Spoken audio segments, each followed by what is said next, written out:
ಮತ್ತೆ ಸುಮ್ಕೆ ಯಾವ್ದಾದ್ರು ಸುಳ್ಳು ಮಾತು ಹೇಳ್ಬಾರ್ದು. ಭಯ ಇಲ್ಲ ಅಂತ ಭಯ ಇಲ್ಲ. ಭಯ ಇದ್ರೆ ನಾನು ಹೇಳ್ತೀನಿ, ನೀವು ಕೇಳಿದ ಕ್ವಶನ್ಗೆ ಆನ್ಸರ್. ಹೋರಾಟಗಾರರು ಕೂಡ ಹಿಂಗೆ ಹೇಳ್ಕೊಂಡು ಹೋದ್ರು, ಭಯ ಇಲ್ಲ ಅಂತ. ಈಗ ನಮ್ಮ ನೋಡಿದ್ರೆ ಹುಡುಕ್ತಿದ್ದಾರೆ. ಅವರು ಓಡೋಗಿದ್ದು ನನಗೆ ಏನು ಮಾಡೋಕ್ಕಾಗಲ್ಲ, ಅದು ಬೇರೆ ವಿಷಯ. ನಾನು ಹೇಳ್ತಾ ಇರೋದು, ನನ್ನ ನ್ಯೂಸಲ್ಲಿ ನೋಡಿದೆ, ನಾನು ಕೇರಳದಿಂದ ಏನೋ ಸೆಕ್ಯೂರಿಟಿ ಎಲ್ಲ ತಗೊಂಡು ಬಂದಿದ್ದೀನಿ, ನಾನು ಒಬ್ಬನೇ ಬಂದಿದ್ದೀನಿ ಬಾಸ್. ನಮಗೆ ಅದೆಲ್ಲ ಈಗ ನಾನು ನೋಡಿ, ಅದು ಟೈಮ್ ಇದೆ ನಿಮ್ಮ ಹತ್ರ? ನನ್ನ ಹತ್ರ ಟೈಮ್ ಇಲ್ಲ.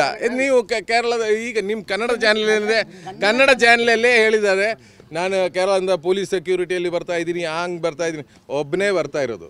ಅದ ನಮಗೇನು ಹೆದರಿಕೆ ಇಲ್ಲ, ನಮ್ಗೆ ನಿಜ ಇದೆ, ಆ ನಿಜದಲ್ಲಿ ನಾವು ಕೆಲಸ ಮಾಡ್ತಾ ಇದ್ದೀವಿ. ಓಕೆ, ಅವ್ರು ಯಾವ ವಿಷಯಕ್ಕೆ ಎನ್ಕ್ವೈರಿ ಮಾಡ್ತಾರೆ ಅವ್ರಿಗೆ ಗೊತ್ತಿದೆ, ಅವ್ರು ಮಾಡ್ತಾ ಇದ್ದಾರೆ. ಈಗ ಇನ್ನೇ ಅಲ್ಲ, ಕ್ಲಿಯರ್ ಇದೆ, ಅದು ಅವ್ರು ಮಾಡ್ತಾ ಇದ್ದಾರೆ ಸರ್. ನನಗೆ ಎಲ್ಲ ವಿಷಯಗಳು ಇಲ್ಲಿ ಹೇಳೋಕ್ಕಾಗಲ್ಲ, ಅದು ನೀವು ತಿಳ್ಕೊಬೇಕು.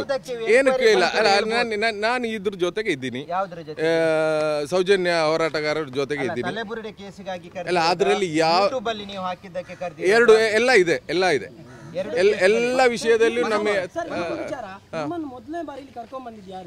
ಅಲ್ಲ, ಅದು ಬಿಡ್ರಿ. ನಾನು ಇಲ್ಲಿ ನನ್ನ ಬಿಸ್ನೆಸ್ಸು ಇಲ್ಲೇ ಬೆಳ್ತಂಗಡಿಯಲ್ಲೇ ಫಾರೆಸ್ಟ್ ಡಿಪೋದಲ್ಲೇ ನಾವು ಕೆಲಸ ಸಣ್ಣ ಇರೋದ ಮಾಡ್ತಾ ಇದ್ವಿ. ನಾನು ಅರ್ಧ ಬೇಕಾದ್ರೆ ನಿಮಗೆ ಬೆಳ್ತಂಗಡಿಯವನು ಅಂತ ಹೇಳ್ಬೋದು, ಅದು ತೊಂದರೆ ಇಲ್ಲ. ನಾನು ಮುಂಚಿಂದ ಇಲ್ಲೇ ಇದ್ವಿ. ನೀವು ಬೇಕಾದ್ರೆ ಬೆಳ್ತಂಗಡಿ ಫಾರೆಸ್ಟ್ ಡಿಪೋ ಅಲ್ಲಿ ಹೋಗಿದ್ರೆ ಮುನಾಫಿ ಯಾರು ಅಂತ ಕೇಳಿದ್ರು ಗೊತ್ತಾಗುತ್ತೆ. ಎಲ್ಲರೂ ನಾನು ಅವರೆಲ್ಲ ಜೊತೆಗೆ ಅಪ್ರೋಚ್ ಆಗಿದ್ದೀನಿ ಸರ್. ನಾನು ಇಂಥ ಪರ್ಟಿಕ್ಯುಲರ್ ಒಬ್ಬರ ಹತ್ರ ಅಂತೇಳಿ ಇಲ್ಲ, ಎಲ್ಲರ ಜೊತೆ ಇದೆ. ಈಗ ಇದರಲ್ಲಿ ಇರುವ, ಈಗ ನನಗೆ ಕ್ವಶನ್ ಕೇಳ್ತಾ ಇರೋರು ನನ್ನ ಜೊತೆಗೆ 72 ದಿನ ಶಿರೂರಲ್ಲಿದ್ದರು. ನಾವು ನಮ್ಮ ಹೋರಾಟಕ್ಕೆ ಸಪೋರ್ಟ್ ಕೊಟ್ಟಿದ್ದವರು ಇದ್ದಾರೆ ಆವತ್ತು. ಅಲ್ಲ, ನಿಮ್ಮ ಇದರಲ್ಲೇ ಇದ್ದಾರೆ ಶಿರೂರಲ್ಲಿ. ನಾವು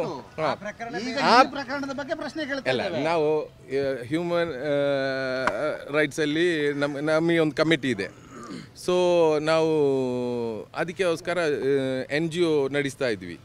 ಇಂಥ ವಿಷಯಗಳಿರೋ ಟೈಮಲ್ಲಿ ಅದು ಏನು ಅದರದ್ದು ತನಿಖೆ ನಿಜ ಇದೆಯಾ, ಸುಳ್ಳಿದೆಯಾ, ಅದು ನೋಡ್ಲಿಕ್ಕೆ ಮಾಡ್ತಾ ಇರೋದು.